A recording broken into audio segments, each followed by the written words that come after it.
அனைவருக்கும் வணக்கம். நம்ம இன்றைக்கி பார்க்க போகிற டாபிக் என்ன அப்படின்னா இந்தியன் கான்ஸ்டிடியூஷன். இதை பொறுத்த வரைக்கும் TNPSC group 1, group 2, TNPSC group 4 எல்லா சிலபஸ்லையுமே இந்த டாபிக், அதாவது இந்த சிலபஸ் இருக்குது.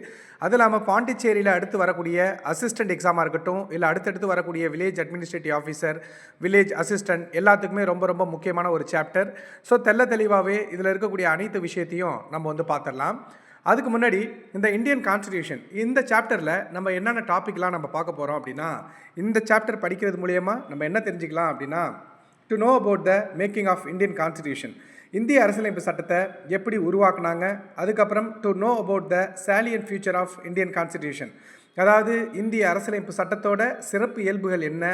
அதுக்கப்புறம் to understand the fundamental rights and duties, அதாவது நமக்கு இந்த இந்திய மக்களுக்கு என்னென்ன அடிப்படை உரிமைகள் இருக்குது, அடிப்படை கடமைகள் என்னென்னலாம் இருக்குது அப்படிங்கிறத தெரிஞ்சுக்கலாம்.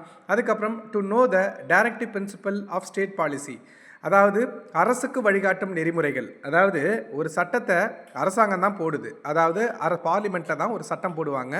அப்படி சட்டம் போடும்போது சில விஷயங்களை, அடிப்படை கொள்கைகளை அவங்க மனசில் வச்சுக்கிட்டு மக்களுக்கு நல்லது பண்ணுற மாதிரி தான் சட்டத்தை போடணும். ஸோ அதை பற்றி பேசக்கூடியது அரசுக்கு வழிகாட்டும் நெறிமுறைகள். அதுக்கப்புறம் நம்ம என்ன தெரிஞ்சுப்போனா, to understand the centre state relation, மத்திய மாநில உறவுகள் மற்றும் அவசர நிலை பிரகடனம். இதை தான் நம்ம பார்க்க போகிறோம். ஸோ ஸ்டார்ட் பண்ணிடலாம். இதனுடைய இன்ட்ரடக்ஷனில் என்ன கொடுத்துருக்காங்க அப்படின்னா, இப்போது ஒரு நாட்டோட நிர்வாகம் இருக்குன்னு வச்சிங்களேன், அது ஒரு அடிப்படை கொள்கைகள் இருக்கும். ஒரு நாட்டோட நிர்வாகம் ஒரு அடிப்படை கொள்கைகள் இருக்கும். ஸோ அதை பிரதிபலிக்கக்கூடிய அடிப்படை சட்டம் தான் அரசியலமைப்பு. ஓகேங்களா?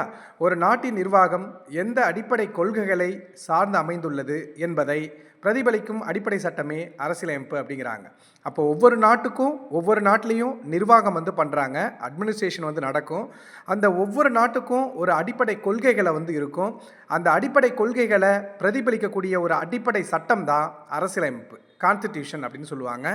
இந்த கான்ஸ்டிடியூஷன் அப்படிங்கிறது ஒரு நாட்டோட முன்னேற்றத்துக்கு ரொம்ப ரொம்ப முக்கியம்.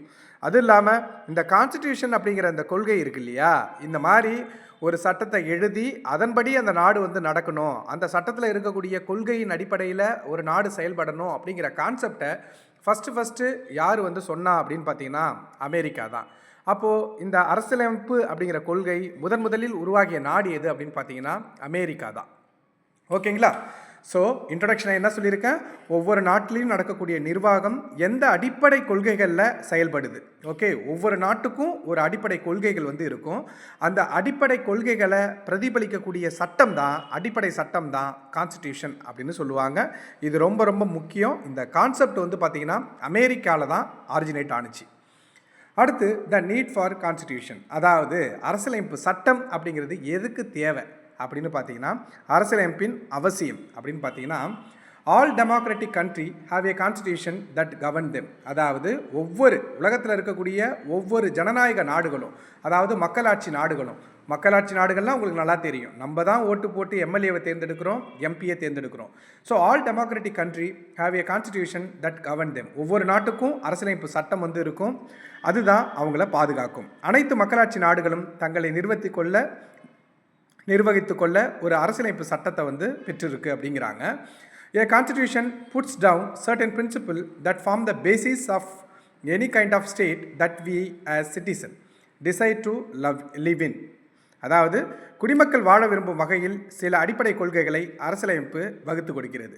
மக்கள் குடிமக்கள் வாழ விரும்புகிற வகையில் சில அடிப்படை கொள்கைகளை பார்த்திங்கன்னா அரசியலமைப்பு வகுத்து கொடுக்குது. நமது சமூகத்தோட அடிப்படை தன்மையை அரசியலமைப்பு நமக்கு தெரிவிக்குது. அதாவது நம்மளுடைய சமூகம் இருக்கு இல்லையா, அதனுடைய அடிப்படை தன்மை என்ன அப்படிங்கிறத அரசியலமைப்பு மூலியமாக தான் நம்ம தெரிஞ்சுக்கிறோம். ஓகேங்களா?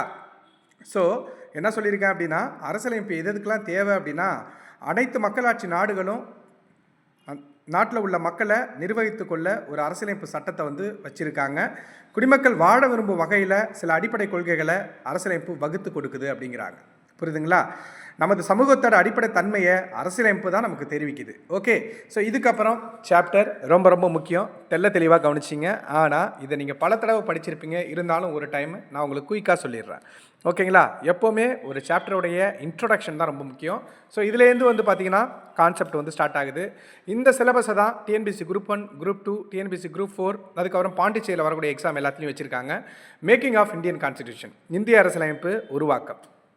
சரி, ஃபஸ்ட்டு பிரிட்டிஷ்காரவங்க எல்லாருமே என்ன நினச்சாங்கன்னா, இந்தியர்கள் வந்து தனக்கான சட்டத்தை எழுத திராணியற்றவர்கள் அப்படின்னு சொல்லிக்கிட்டு இருந்தாங்க. ஸோ இதை பார்த்து இந்திய மக்களுக்கு கோவம் வந்துச்சு. அதனால் நம்மளுக்குன்னு ஒரு சட்டத்தை உருவாக்கணும்னு சொல்லிட்டு பல பேர் வந்து பார்த்திங்கன்னா ரெக்வஸ்ட்டை வந்து வச்சுருப்பாங்க. அதுக்கப்புறம் பர்மிஷன் வந்து அப்போதைக்கு பிரிட்டிஷ் தான் நம்மளை ஆட்சி பண்ணனால அவங்கள்ட்ட வந்து கேட்டிருப்போம். ஆனால் ஒவ்வொருத்தவங்களும் ஒவ்வொரு காரணத்தை சொல்லி அதை தள்ளி வச்சுருப்பாங்க. அதுக்கப்புறம் கடைசியாக அமைச்சரவை தூதுக்குழு, அதாவது கான்ஸ்டிடியூண்ட் அசம்பிளி பிரிட்டன்லேருந்து வந்தாங்க. அமைச்சரவை தூதுக்குழு 1946 வந்தாங்க. ஸோ அவங்களுடைய திட்டத்தின் அடிப்படையில் அரசியலமைப்பு நிர்ணய சபையை 1946 உருவாயிருக்கும். அரசியலமைப்பு நிர்ணய சபை அப்படின்னு பார்த்தீங்கன்னா இப்போ இருக்கக்கூடிய பாராளுமன்றம் மாதிரி. ஸோ அதில் 389 பேர் வந்து தேர்வானாங்க. ஏன் அப்படின்னா 10 லட்சத்துக்கு ஒரு ஆள். அப்போதைக்கு இந்தியாவுடைய மக்கள் தொகை 38,90,00,000 பேர். ஸோ 10 லட்சத்துக்கு ஒரு ஆள் அப்படின்னு சொல்லிட்டு மொத்தம் 389 பேர் வந்திருப்பாங்க. அதுக்கப்புறம் அந்த 389 பேரில் 292 பேர் ஃப்ரம் ப்ராவின்ஸ் மாகாணத்திலேருந்தும், 93 பேர் வந்து சுதேச மன்னர்கள், 3 பேர் யார் அப்படின்னா மாகாண முதன்மை ஆணையர்கள், அதுக்கப்புறம் ஒரு நபர் ஃப்ரம் பலுசிஸ்தான் அதை ரெப்ரசென்ட் பண்ணுறதுக்கு 389 பேர் இருந்தாங்க. ஸோ இதனுடைய கூட்டம் 1946 டிசம்பர் 9 கூட்டுனுச்சு. ஸோ தலைவர் வந்து சச்சிதானந்த சின்ஹா, ரொம்ப வேர்ல்டஸ்ட் பர்சன் தான் வைப்பாங்க. இது ஃப்ரான்ஸ் கான்செப்ட்டு. ஸோ அப்படி வைக்கும்போது அவர் 2 நாளில் இறந்துடுறாரு. ஸோ 1946 டிசம்பர் 11 நிரந்தர தலைவராக ராஜேந்திர பிரசாத் தேர்வாகிறாரு. அவருக்கு வைஸ் பிரசிடெண்ட்டாக வந்து பார்த்திங்கன்னா ஹச்சி முகர்ஜியும் விடி கிருஷ்ணமாச்சாரியாரும் தேர்வாகிறாங்க. அதுக்கப்புறம் இந்த மொத்தம் 11 அமர்வுகள் 11 செஷன் வந்து நடந்தது. 11 செஷன் நடந்தது. 166 நாள் 11 செஷன் வந்து நடந்தது. கிட்டத்தட்ட எழுதப்பட்ட சட்டத்தில் வந்து பார்த்திங்கன்னா 2473 அமெண்ட்மெண்ட் வந்து பண்ணாங்க. 2473 திருத்தம் வந்து பண்ணாங்க. அதுக்கப்புறம் ஒரு அடியாக ஸோ அந்த அரசியலமைப்பு நிர்ணய சபை உருவாக்குனதுக்கப்புறம் கிட்டத்தட்ட 8 மேஜர் கமிட்டி, மைனர் கமிட்டி வந்து 13க்கு மேலே வந்து போட்டிருப்பாங்க. ஸோ 8 பெரிய குழுக்கள், அதுக்கப்புறம் 13 மேலே சிறிய குழுக்கள் வந்து இருந்துச்சு. ஒவ்வொருத்தவங்களும் ஒரு வேலையை பார்த்துக்கிட்டாங்க. அதில் ரொம்ப ரொம்ப முக்கியமான குழு எது அப்படின்னா டிராஃப்டிங் கமிட்டி, வரைவு குழு. இந்த வரைவு குழு எப்போ உருவாக்குனாங்க அப்படின்னு பார்த்தீங்கன்னா ஆகஸ்ட் 29, 1947 வந்து உருவாக்குனாங்க. ஸோ அதுக்கப்புறம் இந்த அரசியலமைப்பு நிர்ணய சபை முதல் நாள் கூடுனுச்சு இல்லையா, அப்போலேருந்தே சட்டம் வந்து எழுத ஆரம்பிச்சிட்டாங்க. ஓகேங்களா? ஸோ அதுக்கப்புறம் 2 வருஷம் 11 மாதம் 17 நாளில் வந்து இந்த சட்டத்தை எழுதி 1949 நவம்பர் 26 அன்னைக்கு கான்ஸ்டிடியூண்ட் அசம்பிளி, அதாவது அரசியலமைப்பு நிர்ணய சபைகிட்ட வந்து கொடுத்துருப்பாங்க. ஸோ நவம்பர் 26 அதை தான் வந்து சட்ட நாள், லீகல் டே அப்படின்னு சொல்லிட்டு கொண்டாடுறாங்க. எனினும் சட்டம் வந்து 1950 ஜனவரி 26 அன்னைக்கு தான் நடைமுறைக்கு வந்துச்சு. காரணம் என்னென்னா 1929 லாகூரில் பூர்ண ஸ்வராஜ் அப்படிங்கிற ஒரு தீர்மானத்தை கொண்டு வந்திருப்பாங்க. அதாவது பிரிட்டிஷ் வந்து இந்தியாவுக்கு தன்னாட்சி அதிகாரத்தை கொடுக்கல, டொமினியன் ஸ்டேட்டஸை வந்து கொடுக்கல அப்படின்னா நாங்கள் 1930 ஜனவரி 26 இருந்து சுதந்திர நாளாக அறிவிச்சுப்போம் அப்படின்னு சொல்லிட்டு நேரு அவர்கள் சொல்லியிருப்பாங்க. அந்த நாளை மறக்கக்கூடாது அப்படிங்கிறதுக்காக 1950 ஜனவரி 26 அன்னைக்கு வந்து பார்த்திங்கன்னா இந்த சட்டம், எழுதப்பட்ட சட்டம் நாடெங்கிலும் நடைமுறைப்படுத்தப்பட்டது. ஸோ அதை தான் நம்ம குடியரசு தினமாக கொண்டாடிட்டுருக்குறோம். ஓகேங்களா? ஸோ இதை வந்து அம்பேத்கரை பொறுத்த வரைக்கும் கிட்டத்தட்ட 60 நாடுகள் சட்டத்தை வந்து ரெஃபர் பண்ணுறாங்க. அதில் மிக முக்கியமான 10 நாடுகளில் இருக்கக்கூடிய சட்டத்தை நம்ம நாட்டுக்கு தகுந்த மாதிரி எழுதுகிறாங்க. இதை யார் கைப்பட எழுதுனா இத்தாலிய பாணியில் அப்படின்னு பார்த்தீங்கன்னா பிரேம் பெஹாரி நரைன் ரைசடா இல்லை ரைசாத் அப்படின்னு சொல்லுவாங்க. இவர் தான் வந்து கைப்பட வந்து பார்த்தீங்கன்னா எழுதியிருப்பார். ஓகே, ஸோ இதை சொல்ல அம்பேத்கர் அவர்கள் சொல்ல இதை கைப்பட எழுதினது யார் அப்படின்னா பிரேம் பெஹாரி நரைன் ரைசாத் அப்படிங்கிறவங்க தான் எழுதுனாங்க. ஓகேங்களா? ஸோ என்ன சொல்லியிருக்கேன் அப்படின்னு பார்த்தீங்கன்னா இந்திய அரசியலமைப்பு வந்து உருவானது எந்த திட்டத்தின் கீழே அப்படின்னா அமைச்சரவை தூதுக்குழு திட்டத்தின் கீழே வந்து அரசியலமைப்பு நிர்ணய சபை வந்து உருவானுச்சு அப்படின்னு சொன்னேன். உருவானதுக்கு அப்புறம் ஆள் செலக்ட் பண்ணணும் இல்லையா? ஸோ எப்படி செலக்ட் பண்ணாங்கன்னா 10 லட்சத்துக்கு ஒரு ஆள் அப்படின்னு சொல்லிட்டு 389 பேர், அதில் 292 பேர் வந்து ஃப்ரம் ப்ராவின்ஸு, 93 பேர் வந்து பார்த்திங்கன்னா பிரின்ஸ்லி ஸ்டேட் சுதேச மன்னர்கள், 3 பேர் ஃப்ரம் சீஃப் கமிஷனர் ப்ராவின்ஸ் அப்படின்னு சொல்லுவாங்க. அதுக்கப்புறம் ஒரு நபர் ஃப்ரம் பலுச்சிஸ்தான். அதுக்கப்புறம் நம்ம சொன்னோம், இதெல்லாமே நல்லா படிச்சிருப்பீங்க. அதுக்கப்புறம் salient feature of Indian constitution, அதாவது இந்திய அரசியலமைப்பு சட்டத்தோட சிறப்பியல்புகள் என்ன அப்படின்னா உலகத்தில் வந்து எழுதப்பட்ட சட்டத்திலே மிக நீளமான சட்டம் வந்து பார்த்திங்கன்னா இந்தியன் கான்ஸ்டிடியூஷன் தான். எழுதப்பட்ட சட்டத்திலேயே மிக நீளமான சட்டம் வந்து இந்தியன் கான்ஸ்டிடியூஷன் தான். ஏன்னா அது பார்த்தீங்கன்னா 2 வருஷம் 11 மாதம் 18 நாள் 17 நாள் எழுதியிருப்பாங்க. சில புக்கில் 18 நாள்னு கொடுத்துருக்காங்க. ஸோ ஆல்மோஸ்ட் 3 வருஷம் கிட்ட வந்து எழுதியிருக்காங்க. ஸோ அப்படி பார்க்கும்போது அதில் இருந்த எல்லாருமே வந்து பார்த்திங்கன்னா மேக்ஸிமம் அட்வொகேட் தான். அதனால் வந்து பார்த்திங்கன்னா இட் இஸ் லென்த்தியஸ்ட். அது இல்லாமல் இந்தியா அப்படிங்கிறது வந்து பல மொழி, பல இனம், பல சாதி, பல கலாச்சாரம், அப்படி பல மொழி இந்த மாதிரி நிறைய இருக்காங்க.